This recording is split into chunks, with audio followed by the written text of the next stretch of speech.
My dog walker moved my pets to a rescue while I had COVID. She's collecting adoption donations in my name. I had been stuck in a mandatory 14-day isolation period. It was early 2021. I got exposed to COVID at the grocery store. I work remotely as a data analyst, but my landlord was strict. I had to relocate to a temporary apartment for 2 full weeks. The biggest issue was my 2 dogs. Sila's a big, goofy golden retriever, and Juno, my tiny, stubborn corgi. That's where Marlo Voss came in. I'd hired her 2 months prior through a local dog walking app. She was 24, always smiling, and seemed completely trustworthy. She walked them twice a day for $25 per visit. She was perfect until the isolation started. A week before I moved to the temporary spot, Marlo requested something weird. She said she needed emergency contact information and veterinary authorization. She explained that if something happened to Sila's or Juno while I was unreachable, she needed written permission to get them treated immediately. It sounded responsible. She sent me a form to fill out. I provided my full name, address, date of birth, and signed authorization. I even included a photo of myself holding both dogs for her records. Standard pet care paperwork, or so I thought. I moved out the next morning. For the next 14 days, I got regular texts, photos of Sila's and Juno playing in the yard. Marlo kept assuring me they were fine. I felt restless being away, but I was secure knowing my dogs were safe. The clock finally hit midnight on a Tuesday. My isolation period was officially over. I got clearance from the temporary apartment manager at 6 in the morning. I drove my beaten-up Ford Focus straight back to my building in Evergreen Heights. I was ready for the chaos. Sila's frantic tail wags, Juno's high-pitched, demanding bark. I unlocked the apartment door. I expected the usual dog smell, the slightly messy rug, the chew toys scattered everywhere. What I found was the opposite. The air was still. There was no sound. It didn't smell like dog at all. It smelled like cleaning products, like fresh bleach. Not a single dog hair was visible on the beige carpet. My dogs were gone. I walked quickly into the kitchen. Sila's favorite stainless steel food bowl and Juno's little blue ceramic water dish were missing. Their worn-out beds were gone from the living room corner. Everything was meticulously, aggressively clean. It felt wrong. I started searching frantically, calling their names. Sila's, Juno, just the flat echo of my voice in the sterile space. I grabbed my phone, adrenaline spiking. I texted Marlo immediately. Where are the dogs? I'm home now. They aren't here. Her reply came back in less than 60 seconds. It was calm. Way too calm. Marlo Voss, oh, hi Devin. Welcome back. I actually had to move them to a safe, isolated foster home. We had a little scare. Isolated foster home, Marlo Voss. They started exhibiting symptoms of a highly contagious kennel cough yesterday. I was worried it was something worse. I didn't want to risk them getting sick while you were still in isolation. She claimed she was protecting them, protecting her other clients. It almost sounded plausible. But something felt off about the timing. I immediately called my veterinarian, Dr. Jensen, at the clinic. Marlo Voss, I said, trying to sound steady. Has she called in any reports of kennel cough? Any emergency visits for my dogs? Dr. Jensen paused for a long moment. No, Devin, there's been absolutely nothing. No emergency calls, no appointments, nothing. My blood ran cold. Everything changed in that moment.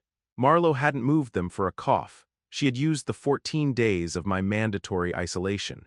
She had used the moment I couldn't protect my home or my pets. And she had used that authorization form. All my personal information, my signature, my photo. I walked over to the dog's empty corner. That silence wasn't protective. It was the sound of a carefully executed betrayal. I knew this wasn't a mistake. This was a calculated, cold-blooded theft. I didn't call the police immediately. Not yet. I knew what they would say. It would be a low-priority animal custody dispute. I needed evidence. I needed to prove this was a systematic operation, not just a weird misunderstanding. I started digging into Marlo Voss, her real name, her online presence. I didn't find much at first. Her social media was locked down. The dog walking app profile was generic. I knew I couldn't do this alone. I needed someone who believed me. I called Cleo Park. She was my friend and coworker. She works in risk analysis, which was exactly what I needed. I need your help, Cleo, I told her over the phone. I kept my voice low even though I was alone.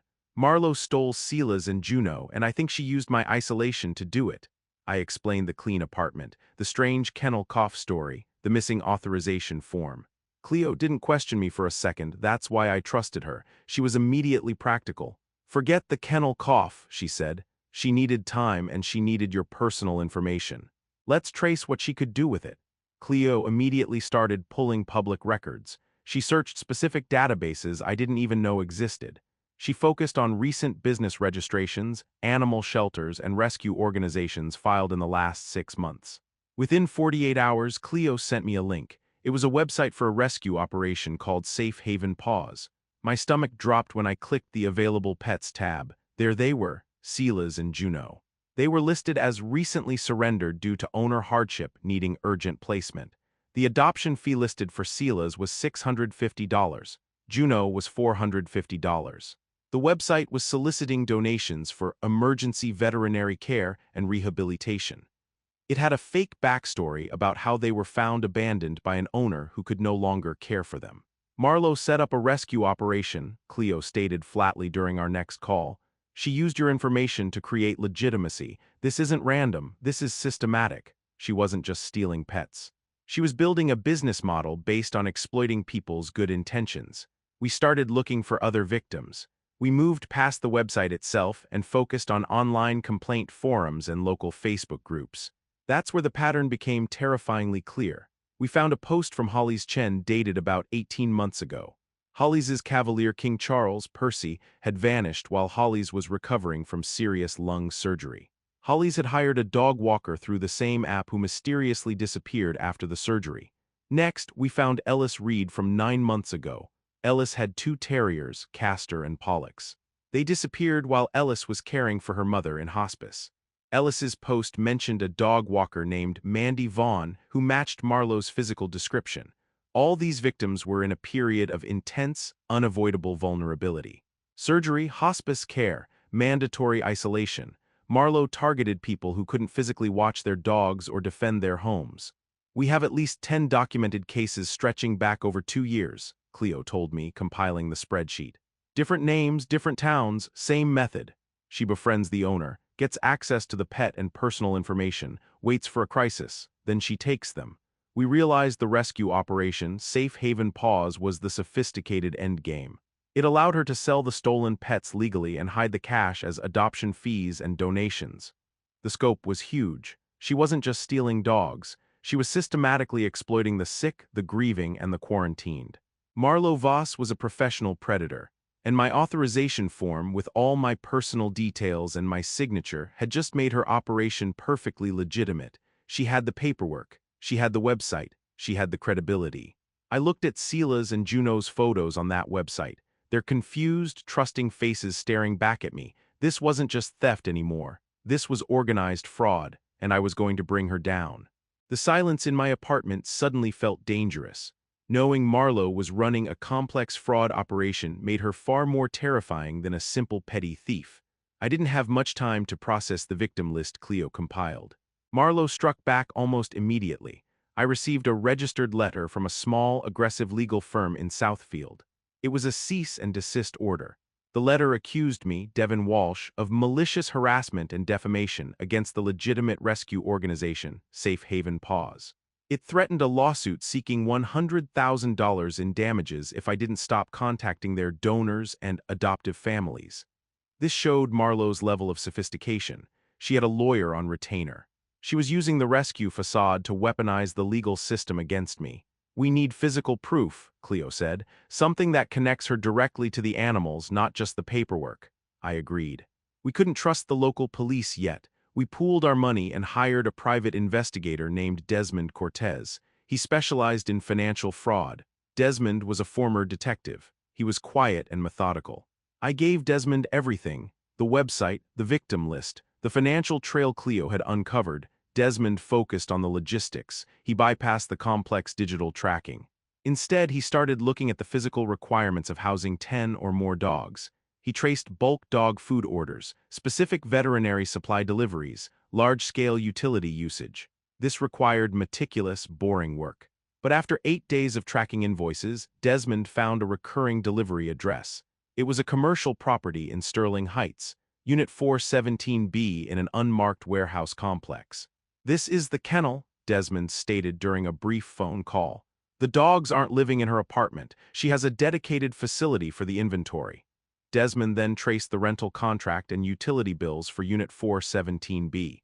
They were paid for by Safe Haven Paws, but the payments originated from accounts linked to Marlowe's personal finances.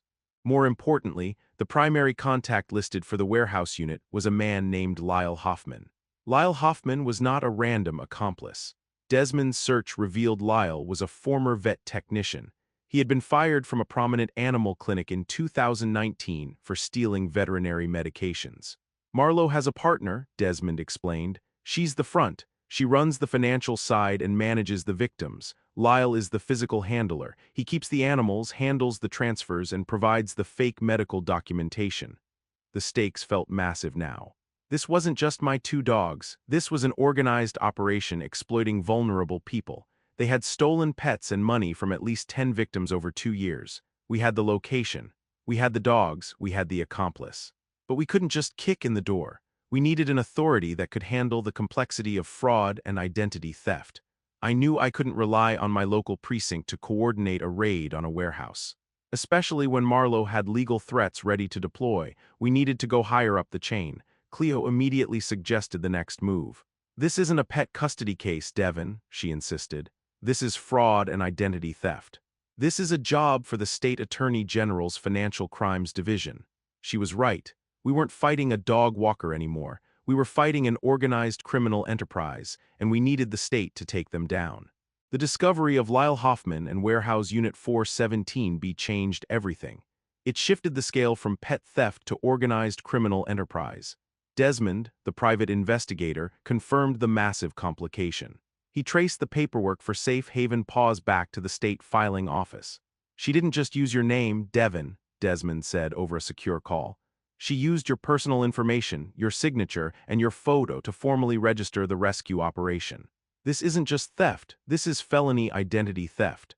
This meant that every donation, every adoption fee, and every piece of fraudulent paperwork was tied directly back to me. I was the silent, unwitting founder of a massive scam. I had to involve the police immediately. I went to the local precinct and filed a detailed report. I brought everything: Cleo's victim spreadsheet, the website, the cease and desist letter, Desmond's documentation about Unit 417B and Lyle Hoffman. The officer, a patrolman named Officer Reed, took the report. He was sympathetic about the stolen dogs, but his focus was narrow. "We can file this as an animal custody dispute," Officer Reed said, flipping through the evidence. "But these cases take months, sometimes a year, to resolve through the courts." He assigned the case a low-priority tag. He couldn't grasp the scale. To him, it was a complicated dog-walker dispute. He saw missing pets. I saw systematic fraud targeting vulnerable people. I realized I couldn't rely on the local system. They were trained for petty crime and missing pets. They weren't equipped for complex financial crimes involving identity theft. Cleo immediately suggested the next move. "This isn't a custody battle, Devin," she insisted. "It's fraud and identity theft. This is a job for the State Attorney General's Financial Crimes Division." Cleo used her risk analysis contacts and managed to get an emergency meeting with an Assistant Attorney General named Ramona Torres. Ramona was sharp. I presented the full timeline: the 14-day isolation, the stolen information, the 10 named victims, the fake rescue operation. I didn't have to convince her. She recognized the pattern instantly. "This is textbook systematic exploitation," Ramona stated, reviewing Cleo's spreadsheet. "They target vulnerable citizens, use their identities to legitimize the fraud, and then profit through donations and fees. This is a serious crime." The Attorney General's office immediately defined the full scope of the criminal network. Marlowe had successfully received approximately $12,000 in fraudulent adoption fees and donations over the last 8 months alone. Lyle Hoffman was the critical physical link, managing the kennel in Unit 417B and facilitating the movement of the stolen animals. We finally had the right people on the case. They didn't see missing dogs. They saw felony identity theft. They saw fraud. They saw wire fraud. Ramona outlined the next steps. "We need direct evidence of her admitting to the scheme," she explained. "The paperwork is strong, but we need her own words confirming the systematic nature of this operation." She looked directly at me. "Devin, she trusts you, or at least she thinks you're desperate enough to negotiate." I understood immediately what she was suggesting. A sting operation. I would have to confront Marlowe directly, and I would have to wear a wire. The game had changed. The state was now going to war with Marlo Voss. Our job now was to get the evidence they needed for an airtight conviction. And I was going to be the bait. Assistant Attorney General Ramona Torres was methodical. She knew we needed Marlo Voss to confess the true nature of the operation, not just the details of the rescue fraud. We needed her to admit the systematic targeting of vulnerable people. Marlo was smart. She only trusted me because of our prior professional relationship. I was the key to securing the evidence. Ramona's team planned a sting operation. I agreed to wear a wire. The meeting was set for a crowded, neutral cafe in downtown Sterling Heights. The plan was simple. I would pretend to be desperate and offer cash to buy my dogs back, bypassing the legal mess. Before I went in, a technician taped the wire to my chest. Ramona looked me in the eye. Just get her to talk about the business, Devin. Confirm the dogs are inventory. Confirm she used your information to legitimize the scam. I walked into the cafe at 2:30 in the afternoon. Marlo was already there, sipping a latte. She looked completely innocent. She smiled warmly. I started the conversation quickly.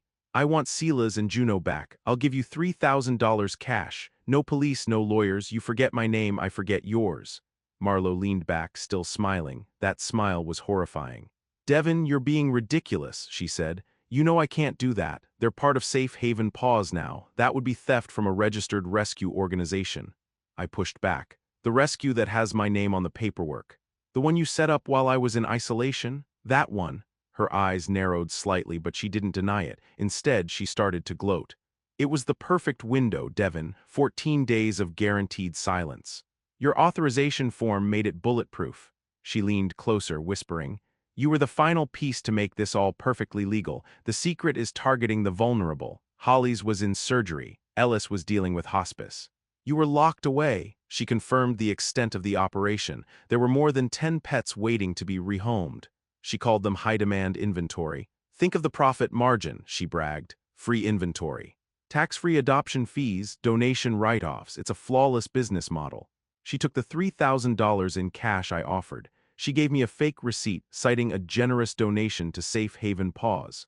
The wire captured every cold, calculated word. As soon as I walked out of the cafe, Ramona gave the signal.